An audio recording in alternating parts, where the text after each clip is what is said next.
Dangerous radiation detected.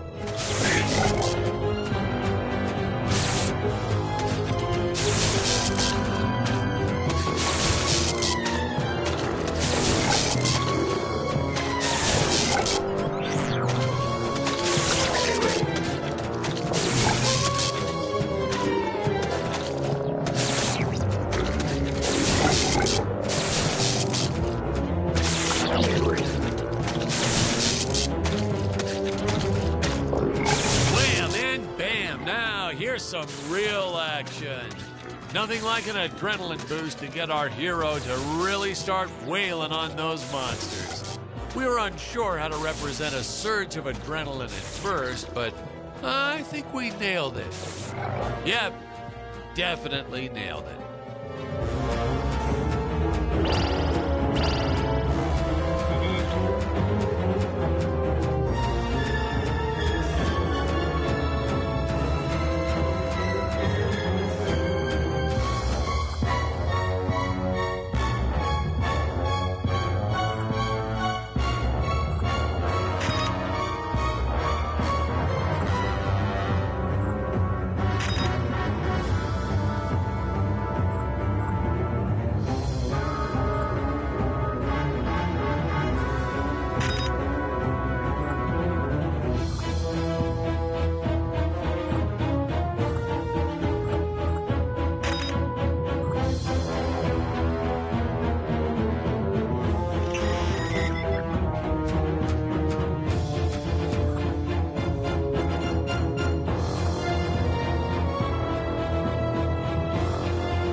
I will strike down upon you with great vengeance and furious anger.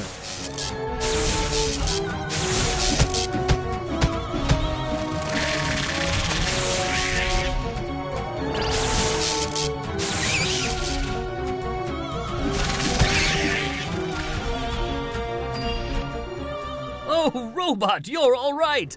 And you saved the day. You're threat eliminated. Looks like the Emperor's days are numbered. At long last, we have assembled our team.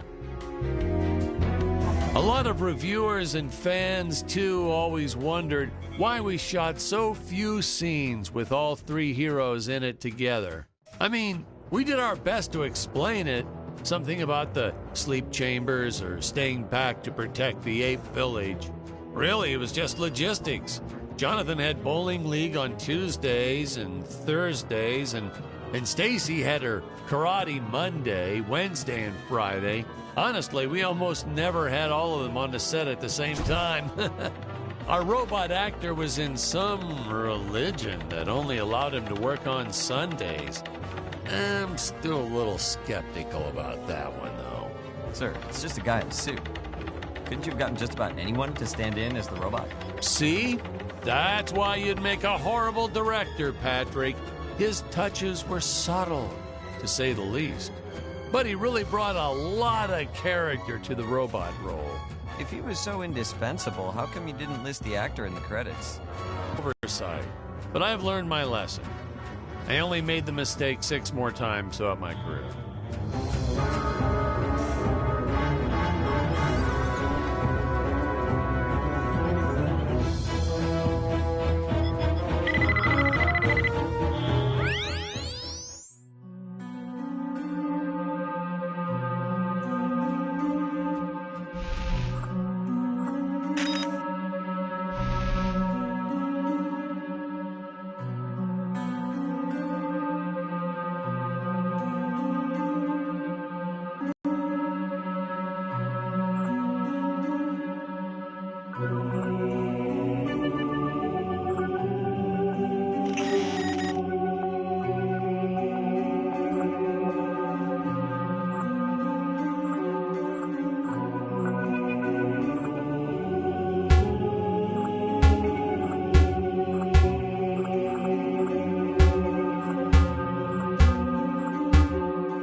rickety old things, the higher up they went, the more they sounded like they were gonna fall apart.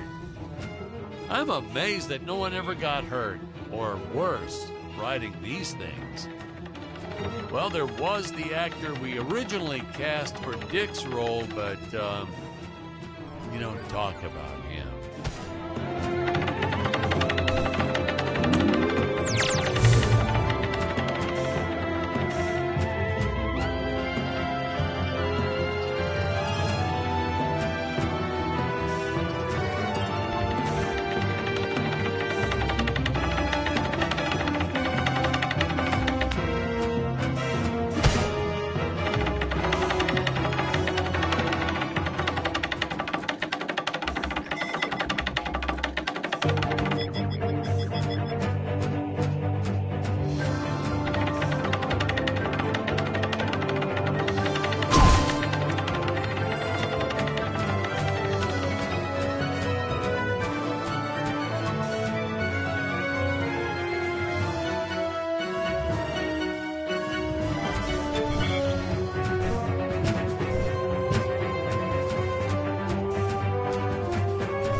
Start to get a sense of how high up our heroes have been climbing here. Reminds me of how the crew always used to comment on how high everyone was. Those jokers, they'd even say it when we were filming the grounded scene. And they all giggled like school children whenever they mentioned it too. So I'd make sure to laugh even harder so they'd know I was in on the joke. Whatever it was.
Fight this beast here. I must make for higher ground.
Sets back then.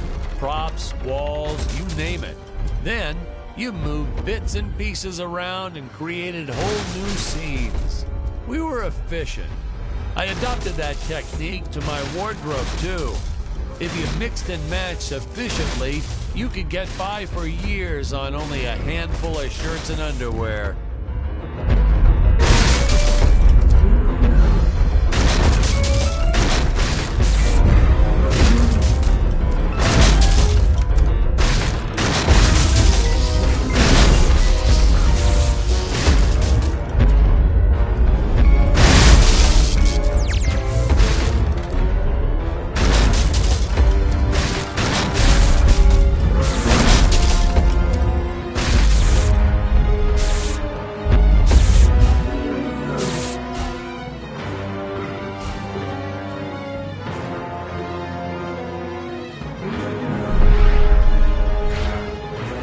Hey, now what's going on?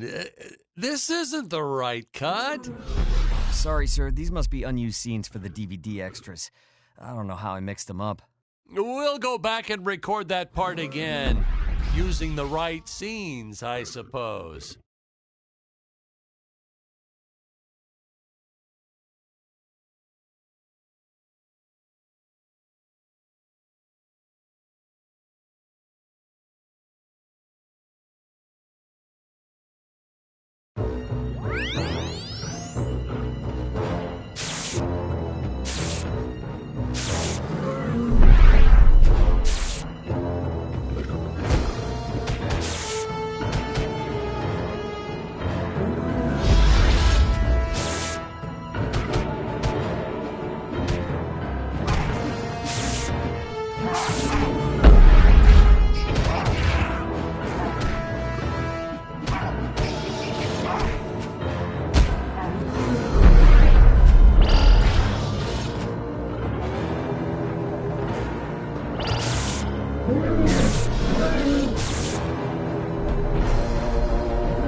I can never get enough of these free-falling shots.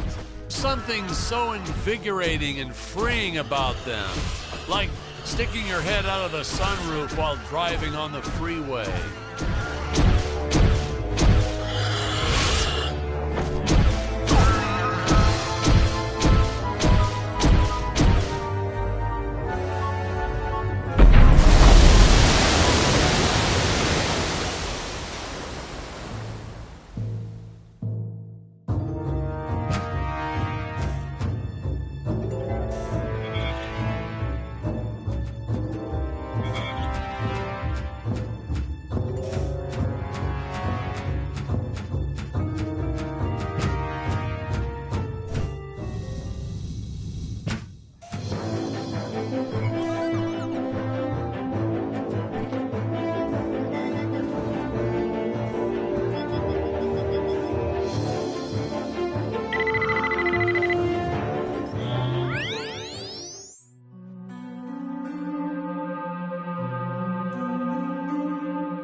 hear modern science fiction directors sometimes put the lens flare in on purpose.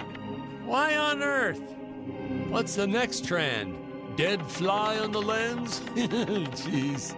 Watch. You won't believe me, but you just watch. It'll happen.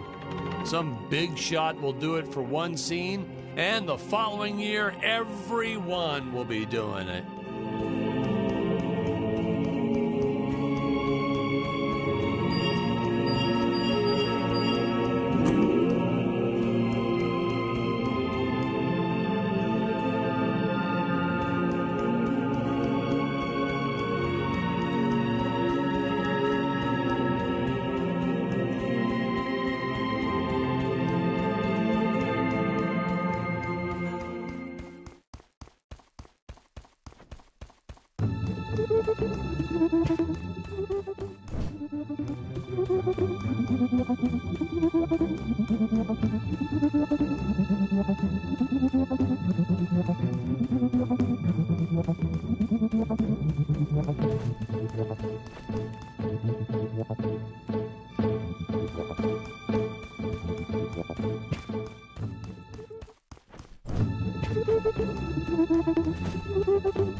Dr. Peculiar!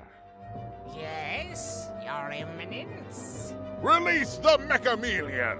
But Your Eminence, the Mechameleon isn't ready. What is the meaning of this? I thought he was completed!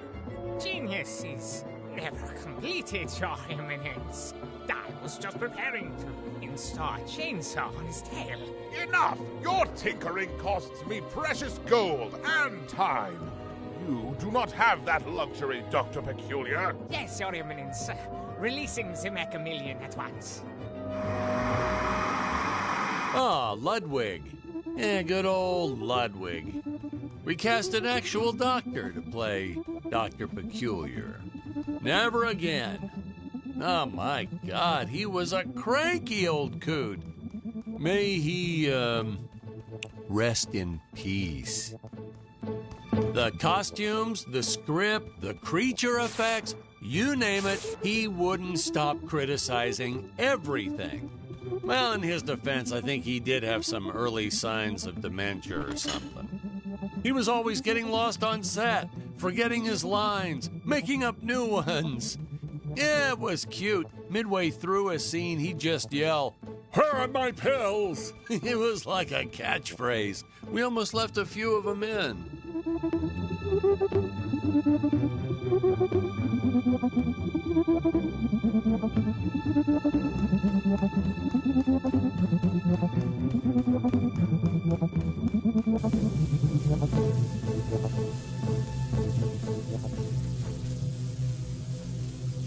I have to say that the incredible job the animators did with the King Gorilla can only be outdone by their work in the Mechameleon.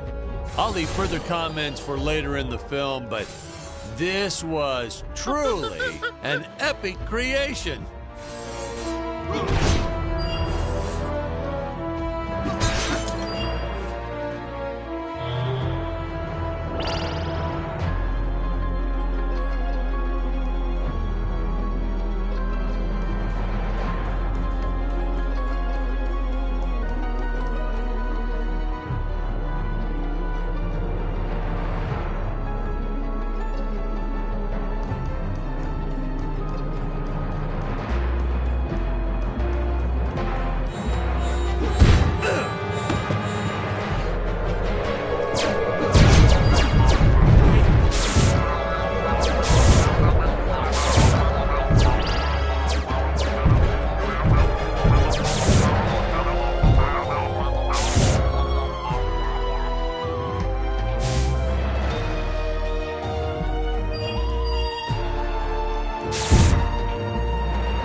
Here we see our first glimpse of a technique I used throughout the movie.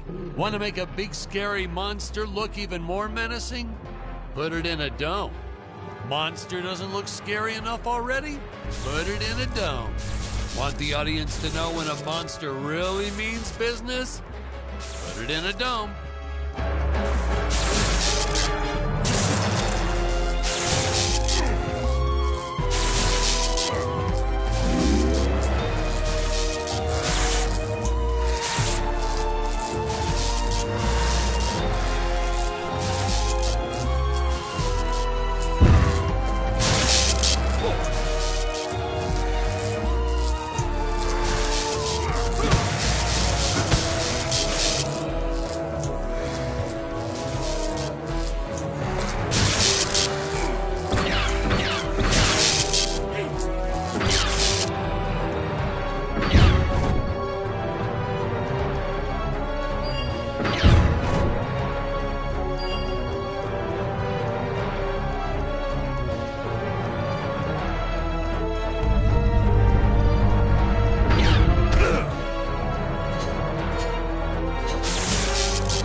Saucers. Oh, these guys were just adorable.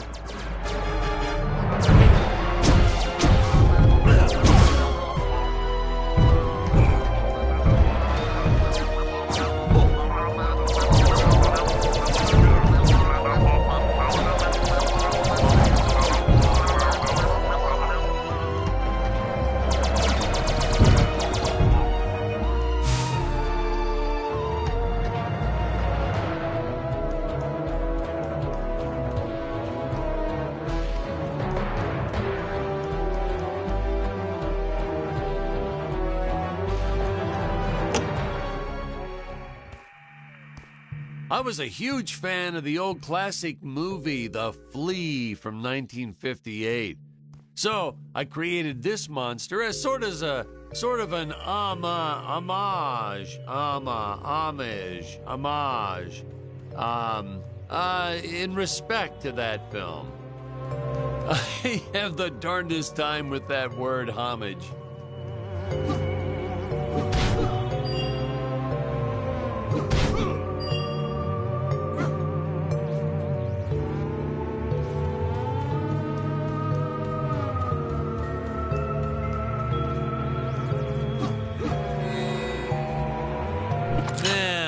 Man, that whip.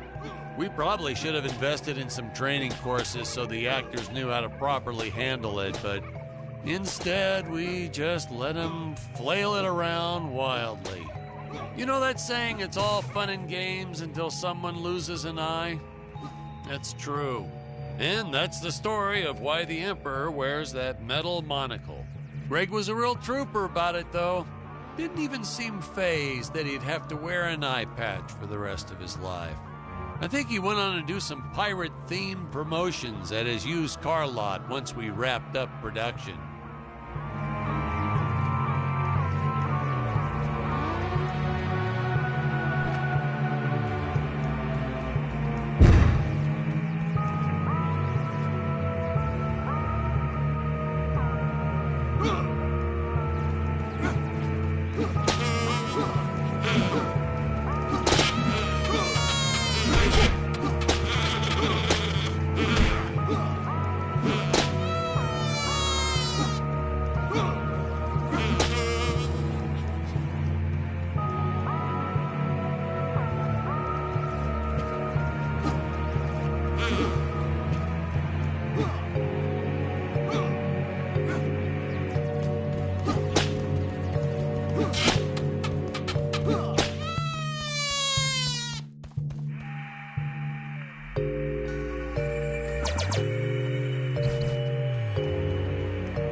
my mech-chameleon? Why has it not pulverized the intruders already? Well, Your Eminence, I was installing photon lasers into its eyes.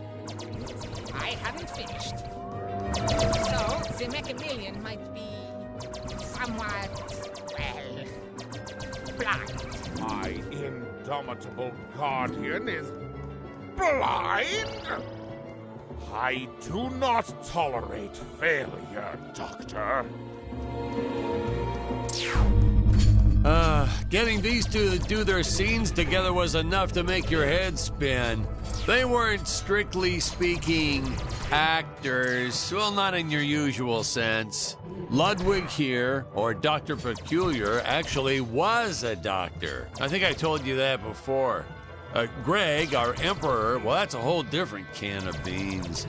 Our casting guy found him at a used car lot. Greg talked him into buying just a horrible car. Thing never ran. Oh, then when he tried to get his money back, Greg just laughed maniacally. So, doggone it, he offered Greg the role right on the spot.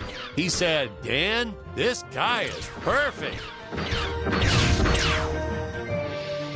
Oh, no, Patrick, you got the wrong footage again. That character's not supposed to die in this scene. Sorry about that. Hold on, let me find the right one. The composition on that last shot was so perfect.